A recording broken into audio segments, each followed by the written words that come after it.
Merci, je serai bref tant il est délicat de ne pas répéter des choses qu'on peut partager de manière extrêmement profonde.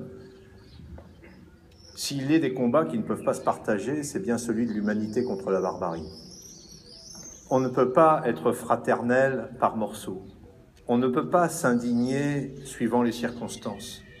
La grandeur de la République et de l'idéal qu'elle porte, c'est que chaque citoyen, et j'en suis aujourd'hui un parmi vous, ni plus ni moins, doit porter cette universalité. Quand les chrétiens d'Orient sont persécutés, nous sommes attaqués. Quand des enfants sont égorgés, nous sommes attaqués. Quand des femmes sont vendues, nous sommes attaqués. Mais où que ce soit dans le monde, quand un humain souffre, quand quelqu'un est persécuté, quelle qu'en soit la raison, nous sommes attaqués. C'est une guerre qui commence dans notre cœur et notre esprit.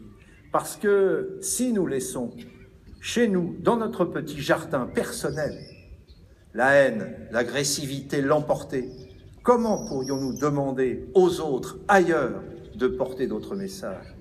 Je voudrais que nous puissions puiser dans notre fort intérieur cette rigueur, cette constance, cette universalité qui fasse que jamais nous ne soyons en train de calculer. Ne soyons pas des diplomates, soyons des citoyens. Ne soyons pas trop enflammés un jour pour nous éteindre le lendemain. Ayons toujours le feu en nous pour l'idéal de la République qui est un idéal de paix, de non-persécution, de tolérance et même d'enrichissement mutuel. Je voudrais terminer ce petit propos par 3 choses.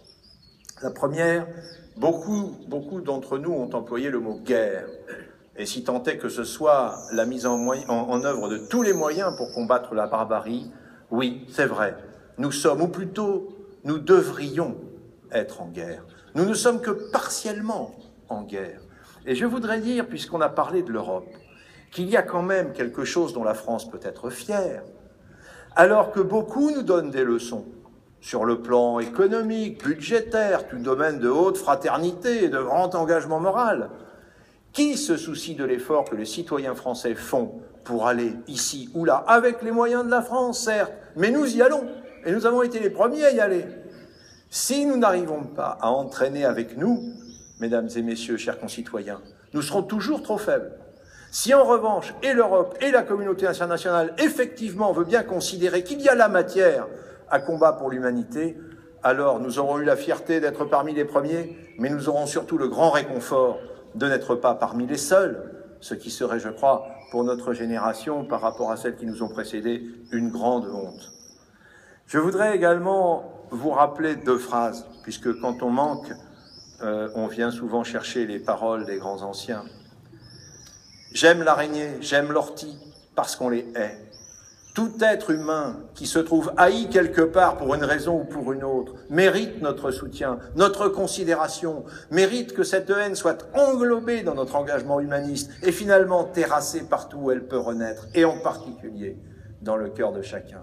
Et enfin, ces mots qu'on entend très souvent quand on commémore le 8 mai ou la libération des camps.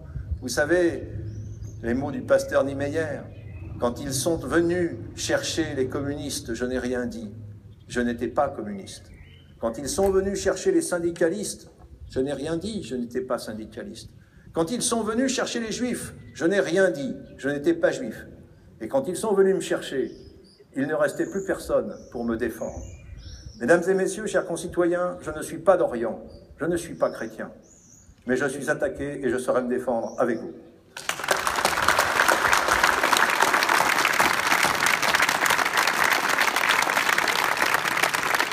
Mesdames, Messieurs les députés et sénateurs, Monsieur le maire, Monsieur le Président du Conseil général,